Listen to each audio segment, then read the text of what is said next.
Եվ այսպես ուշադրություն, շատ կարևոր տեղեկատվություն, միացեք մեր ալիքին եւ այս տեսանյութի տակ անպայման ցեք մեկ հավանել կոճակը, որպեսզի այն տարածվի։ Լոս Անջելեսում բնակվող մեր շատ սիրելի հայրենակիցներից տեղեկանում ենք հետեւյալը, որ 2 օր առաջ Բրբանքում 4 հայ երիտասարդների են ձերբակալել միգրացիոն ծառայությունը։ Եվ այս ամենը բնականաբար Թրամփի որոշումների արդյունքն է, որ առանց անօրինական միգրանտների Ամերիկա նրա այս ցանկությունը կատարվում է եւ շատ ու շատ անձնավորությունների են ձերբակալում։ Մեզ ասած տեղեկատվությունների համաձայն այդ 4 երիտասարդները, որոնց իրենց իսկ վարձած բնակավայրում ձերբակալել են, նրանք ընկերներ են եղել եւ Միացյալ Նահանգներում զբաղվում էին տաքսի վարելով եւ առաքումներ իրականացնելով։ Իհարկե, այդ աշխատանքները նրանք կատարել են ոչ սեփական անուն ազգանուններով գրանցված ակաունտներով, այլ ուղղակի ինչ-որ օրինական Ամերիկայում բնակվող հայ քաղաքացիների օգնությամբ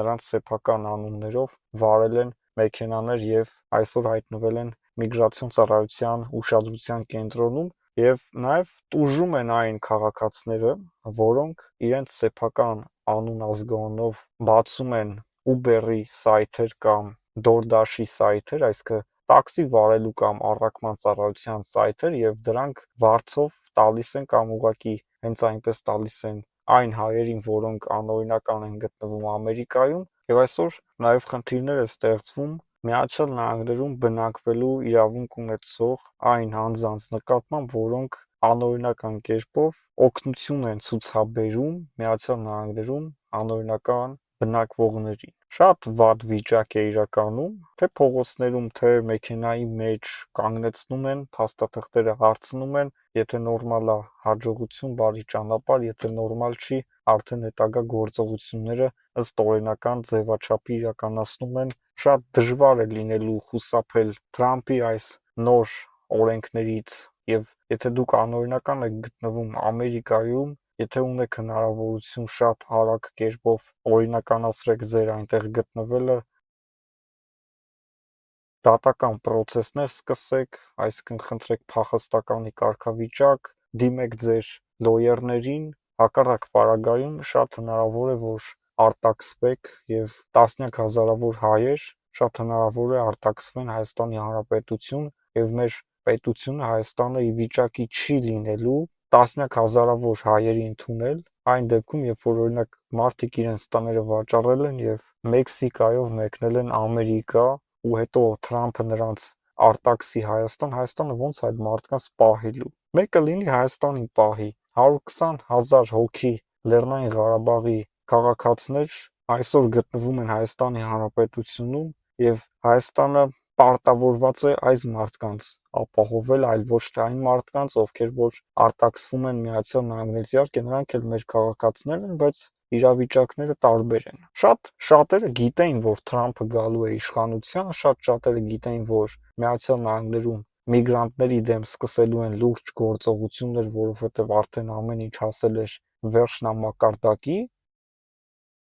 Եվ այդ ամեն ինչ իմանալով 2024 թվականի սկզբից սկսած, երբ որ արդեն տեսանելի էր Թրամփի իշխանության գալը, իր սոցիալական ցանցերի էջերում նկատվում էր ակտիվությունը մարդկանց կողմից, թե ինչպիսի վերաբերմունք է ցուցաբերում Թրամփի հայտարարություններից, բոլորին էլ պարզ էր, որ այս մարդը գալու է իշխանության։ Եվ այդ ամեն ինչը հաշվի չառնելով, շատ հայեր եւ ոչ միայն հայեր, ռուսներ, ուկրաինացիներ, տարբեր ազգեր իրանց տները ծախեցին հայրենիքում եւ գնացին Մեքսիկայի ճանապարհով դեպի Ամերիկա։ Ու այսօր իրանք կրում են դրա հետևանքները եւ իհարկե պետքա ձերբակալվեն բոլոր այն անձինք, որոնք կազմակերպել են անօրինական միգրացիա։ Այն մարդիկ, ովքեր որ $20,000, $30,000 գումար են վերցրել, որպեսզի ապահովեն Հայաստանից Մեքսիկա, Մեքսիկայից Ամերիկա սահմանների հատումը, նրանք պետքա ձերբակալվեն։ Թե Հայաստանում գործող իրանց ցանցերը եւ թե Մեքսիկայում, թե Ամերիկայում պետքա բացահայտվեն։ Իհարկե չկա այսօր այլևս Մեքսիկայով Ամերիկա գնալու այդ process-ը, 99%-ով դա մարել է, բայց հեսա որ տասնյակ հազարավոր մարդկանց կուղարկեն Հայաստան, այս մարդիկ գալու են անտուն անօթևան նստեն Հայաստանում ու չգիտես ոնց են ապրելու։ Դրա համար թե պետության շահերից է բխում, որ այս մարդիկ չարտաքսվեն, որովհետև չգան պետության կոպիտ ասած վզին նստեն եւ այդ մարդկանց շահերին, որ իրաց կյանքը չխորտակվի։ Ինչի համար հասել են Ամերիկա, գոնե հասնեն դրան, նոր հետո կուզեն կգան Հայաստան, չեն ուզի թող չգան Աստված բոլորի հետ։ Եվ այսպես ուշադրություն, Թրամփի ուշադրությունը սևեռվում է Հայաստանի վրա։ Թրամփի ձեռքերը հասնում են արդեն Հայաստան։ Ռուսաստանի հետ խնդիրը կարգավորելուն պես Հարավային Կովկասում ստեղծված խնդիրը ևս պետքա կարգավորվի, խոսքը բնականաբար հայ-ադրբեջանական խնդրին է վերաբերվում եւ միգուցե Թրամփի այս վարչակազմի գործողությունների արդյունքն է նա, որ Հայաստանի եւ Ադրբեջանի միջև խաղաղության պայմանագրին վերաբերվող տեքստի կետերի մնացած երկուսը համաձայնության են բերվել Հայաստանի Հանրապետության եւ Ադրբեջանի ղեկավարությունների կողմից։ Եվ իհարկե սա նաեւ տեղի ունեցավ այն բանից հետո, երբ որ Ալիևը գնաց Թուրքիա եւ հանդիպեց Էրդողանի հետ։ Եվ բնականաբար քննարկվել է Հայաստանի եւ Ադրբեջանի միջև ընթացող բանակցությունների Թուրքիային հետաքրքրող մանրամասները եւ Թուրքիան էլ իր հերթին Ադրբեջանին խորհուրդներ է տվել։ Հիմա չգիտենք այդ խորհուրդները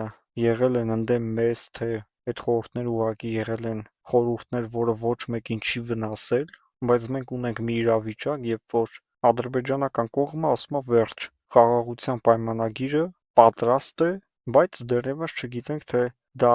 երբ ամբողջական վերջնական տեսքի կբերվի եւ երբ դա կստորագրվի եւ որտեղ կստորագրվի։ Շատ կարևոր է իհարկե, թե դա որտեղ է ստորագրվելու, թե Ռուսաստանում, թե Թուրքիայում, թե այլ պետությունում, բայց մենք խորհուրդ կտանք դա ստորագրել կամ Իրանում, կամ Վրաստանում։ Խորհուրդ չենք տա դա ստորագրել Թուրքիայում եւ Ռուսաստանում։ Այնտեղ, որտեղ որ ստորագրվել են վերջին շրջանում Հայաստանին վերաբերվող պայմանագրեր, ըստ էության դրանք ինչքանով որ վերաբերվել են Հայաստանին, այնքանով էլ վերաբերվել են Ռուսաստանի պետական շահերին եւ ավելի շատ ներկայացրել են ռուսական պետական շահը, քան հայկականը, որի արդյունքում մեր պետությունը մինչև հիմա ոտքի չի կարողանում կանգնել։ Ինչ վերաբերվում է Միացյալ Նահանգների եւ Հայաստանի միջև գործընթացներին, որոնք ակտիվորեն ընթանում են, Միացյալ Նահանգներում գտնվող Հայաստանի դեսպանը գրեթե ամենօրյա ռեժիմով հանդիպումներ է ունենում